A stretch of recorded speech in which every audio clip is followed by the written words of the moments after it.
अच्छा डॉक्टर साहब, आप ज़रा हमारे व्यूवर्स को ये बताइए कि आप पावर ब्लू लव बर्ड्स का क्या फ्यूचर देख रहे हैं, क्योंकि जितनी तेज़ी से पावर ब्लू, जिस तरह से आपने अभी तो पिछली वीडियो में बताया है कि पावर ब्लू के रेट जो इतनी तेज़ी से नीचे आ रहे हैं, तो क्या आप उसका फ्यूचर देख रहे हैं और इसकी क्या पेयरिंग वगैरह होती है, थोड़ा उसके बारे में भी हमारे व्यूवर्स को बताइए।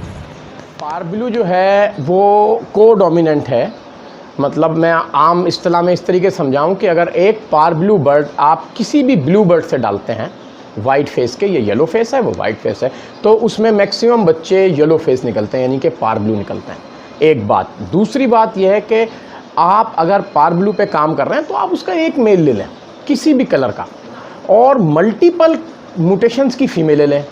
जैसे अल्बिनो की फ़ीमेल लें, एक लेइंग उससे कराएं, उसके अंडे ट्रांसफ़र कर दें, फ़ीमेल को रेस्ट पे ले जाएं। दूसरी फ़ीमेल आप जो है ना वायलेट की ले लें, फिशरी की, अच्छे बड़े साइज़ की, एक क्लच आप उससे ब्रीड कराएं, उसको साइड कर दें। तीसरी फ़ीमेल आप यूविंग की ले लें, अच्छे साइज़ की, ब्लू सीरीज़ के अंदर, आप उससे ब्रीड कराएं, उसके अंडे फिशर के अंडे ट्रांसफ़र करके फिर उसको सेपरेट कर दें।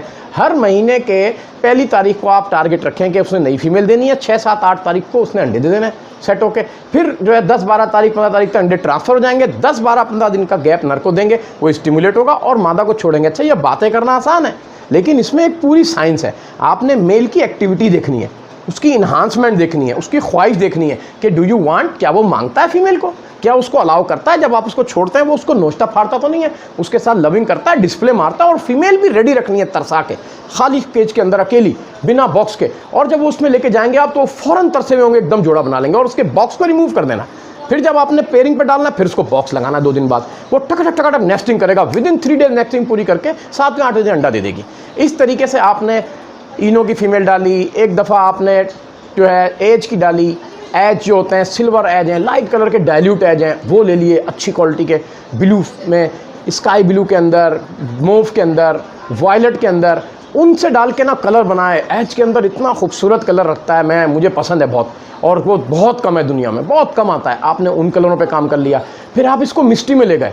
मिस्टी एक खुद ब्यूटीफुल कलर है, वो पर्पल शेड मारता है। जब आप पावर ब्लू में लेके आते हैं तो पूरी बॉडी पावर ब्लू टर्कवाइज जाती है और पर्पल शेड निकालना शुरू कर देती है। जैसे मगरिब का टाइम होता है, आप लाइट मारते हैं, वो सारा पर्पल शेड जीरा होता है। वायलेट इंतहाई ब्यूटीफुल कलर, आप उस पर काम करें। स्लेटी कलर, जो लाइट बॉडी स्लेट होती है, पूरा सिल्वर बॉडी हो जाती है, स्लेटी फिशरी पे काम करें, वो उससे आप डालें, उससे स्लेटी फिशरी बना लें।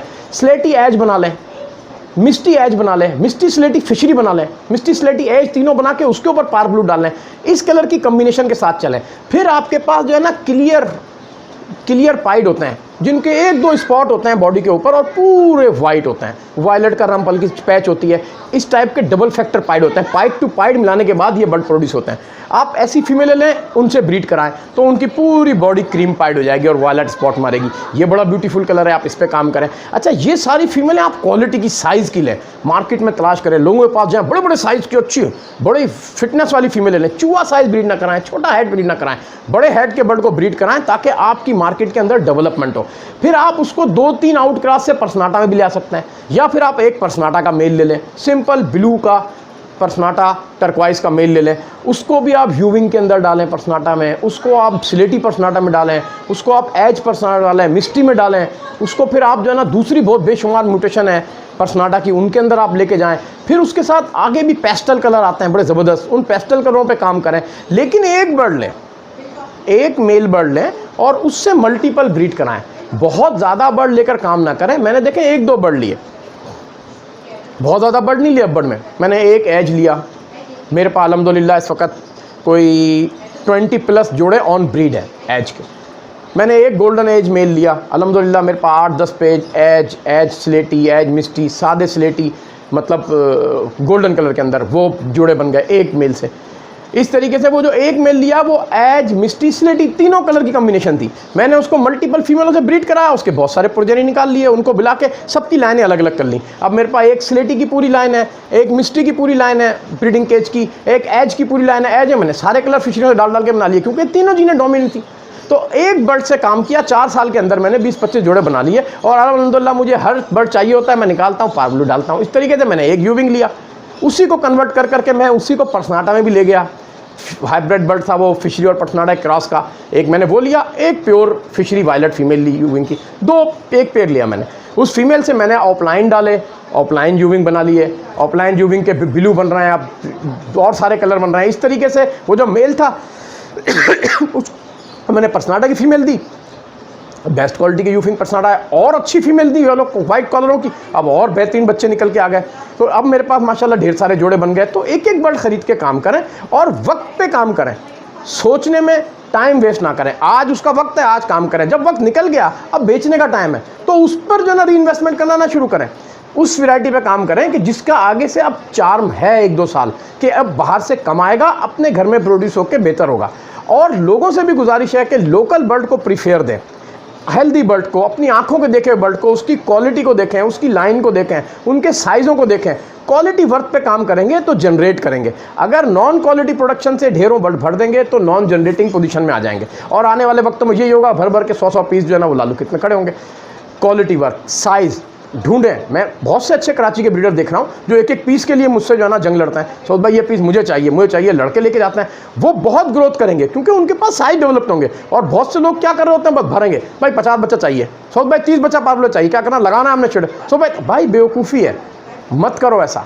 एक एक 2-2 बर्ड से काम करके चलो, भरो मत, बहुत फ़ायदा होगा उसमें, ढेरों बच्चे निकलते हैं। फास्टिंग करो, दूसरों के नीचे बच्चे रखो, दुनिया यही कर रही है। आपको पता है एक बर्ड से वो 1 लाख बर्ड बनाते हैं, पता है बात आपको? उनके पास एक ऑफलाइन मेल आया, उनकी कंट्री से लाखों बर्ड निकलना है। वो क्या करते हैं, इंसेमिनेशन करते हैं, उनके सीमेन निकाल के हज़ारों फिशरी की फीमेलों में डालते हैं और सारी फीमेलें पाकिस्तान भेज रहे हैं। वो जितने ऑफलाइन बाहर से आ रहे हैं मैक्सिमम उसमें फीमेल आती हैं। अगर कोई मेल आता भी है तो इतनी नाकिस क्वालिटी का होता है कि आप देख के उसको कंसिडर नहीं करेंगे कि ऑफलाइन है। हमारी मार्केट कोलैप्स हो रही है, धड़ाधड़ उतरा हुआ है, ढेरों उतरा हुआ है। जो क्वालिटी का ऑफलाइन है, अच्छा उसमें क्वालिटी भी नहीं है। जब आप आउट क्रॉस करते हैं तो उसकी कलर की शाइनिंग, उसके जो बॉडी के कलर के पैचेस होते हैं, एज होते हैं, उसके जो फीदर होते हैं, वो सब चेंज हो गए। उसका जो रेड डार्क हुडेड मास्क है वो चेंज हो गया, उसका साइज़ चेंज हो गया। लेकिन लोग उस पर इन्वेस्टमेंट कर रहे हैं ऑफलाइन करके। बेशक ऑफलाइन है वो, लेकिन बहुत लो क्वालिटी है, कल वो मार्केट में स्टैंड नहीं करेगा, फिर लोग परेशान होंगे अपनी इन्वेस्टमेंट करके। क्वालिटी स्टैंडर्ड पे काम करें, साइज़ डेवलपमेंट पे काम करें, ताकि आप अगर 2, 4, 5 जोड़े बनाएं तो उसके ऊपर लोगों की डिमांड हो। लो क्वालिटी बर्ड अपने घर में लेके आ जाएंगे, कल आपसे कोई नहीं खरीदेगा। और ये सोचते हैं कि आप जब किसी को बाहर के बंदे को पैसा दे रहे हैं, उस पर इन्वेस्ट करके उसको पैसा दे के लाखों रुपए बर्ड खरीद रहे हैं, वो और स्ट्रांग हो रहा है, वो और ज़्यादा बर्ड उतार के आपकी ब्रीड आएगी नहीं, उससे आधी कीमत में फिर वो बेच देगा। फिर वो खरीद के लोग लेके जाएंगे, उनकी ब्रीड नहीं आएगी, वो और 400 की जगह 4000 उतार देगा उससे आधी कीमत के अंदर, क्योंकि उसको तो प्रॉफिट हो रहा है। और एक टाइम ऐसा आएगा कि हम भुगत चुके हैं इन चीज़ों को। देखिए मैं ये वो बातें कर रहा हूँ जो हमारे ऊपर लागू हो गई हैं। हमने ये देखा कि हम समझते थे कि हम एक जोड़ा मंगा लेंगे तो क्या बेनिफिट होगा, नहीं, उसको एक जोड़े में आदोआत कमाई हुई, उसने 10 जोड़े और उतार दिए। वो 10 लोगों को लिए, उन्होंने कमाई, उसने 100 जोड़े उतार दिए। पता चला कि मार्केट के अंदर स्टेबिलिटी खत्म हो गई, लोगों का खौफ और इरादा आ गया कि इतना सस्ता हो गया, और क्वालिटी भी नहीं उतारी। अभी तक मैं आपको बताऊं कि क्वालिटी स्टैंडर्ड नहीं है। मैं पूरे कराची के बर्ड देखता हूं तो मुझे कोई क्वालिटी का बर्ड नजर नहीं आता। सब लोगों ने टाड़े टेढ़े बी क्वालिटी सी क्वालिटी के बर्ड लेके भर रखे हैं कमर्शियल करके। लेकिन आप देखें दुनिया सिर्फ क्वालिटी के ऊपर जा रही है। वो अपनी सिलेक्टेड कचरा छांटते हैं, क्वालिटी रखते हैं, आपके आप फेंक देते हैं। हम यहाँ ढेर बना के जो है ना गले में हार पहन के बैठ जाते हैं। तो हमें क्वालिटी स्टैंडर्ड के ऊपर आना होगा, खास तौर पे कराची वालों को जागना होगा, कराची वालों को अपनी आंखें खोलनी होगी और अपने क्वालिटी स्टैंडर्ड पे जाना होगा, वरना हमारा मुस्तकबिल बहुत ख़राब होगा इस पार ब्लू के मामले के अंदर। तो मेरी लोगों से हम्बली रिक्वेस्ट है कि पार ब्लू के ऊपर अपना पैसा ज़ाया ना करें, सिलेक्टेड बर्ड लें, सिलेक्टेड बर्ड के ऊपर काम करें, ढेरों बर्ड ना खरीदें। अच्छा वो कहीं से भी लें, हमें किसी को एतराज़ नहीं है कि वो वहाँ से नहीं ले वहाँ से ले, ठीक है, अपनी अपनी राय। इंपोर्टेड बर्ड बहुत सस्ता मिलता है, कौड़ियों के दाम, लोकल ब्रीड का बर्ड बच्चा मिलता है बहुत महंगा मिलता है। आप इंपोर्टेड बर्ड लें, रिस्क ले लें, उसको संभालें, लेकिन सिलेक्टेड बर्ड लें और उसकी सिलेक्टेड ब्रीडिंग कराएं। आप पॉपुलेशन बढ़ाने के चक्कर में ना, क्वालिटी बढ़ाने के चक्कर में फ़ायदा रहेगा। यही मेरी तमाम लोगों से गुजारिश है और इसी में हमारी बचत है और इसी में हम सबका फ़ायदा है। जज़ाकल्लाह फिद्दार है।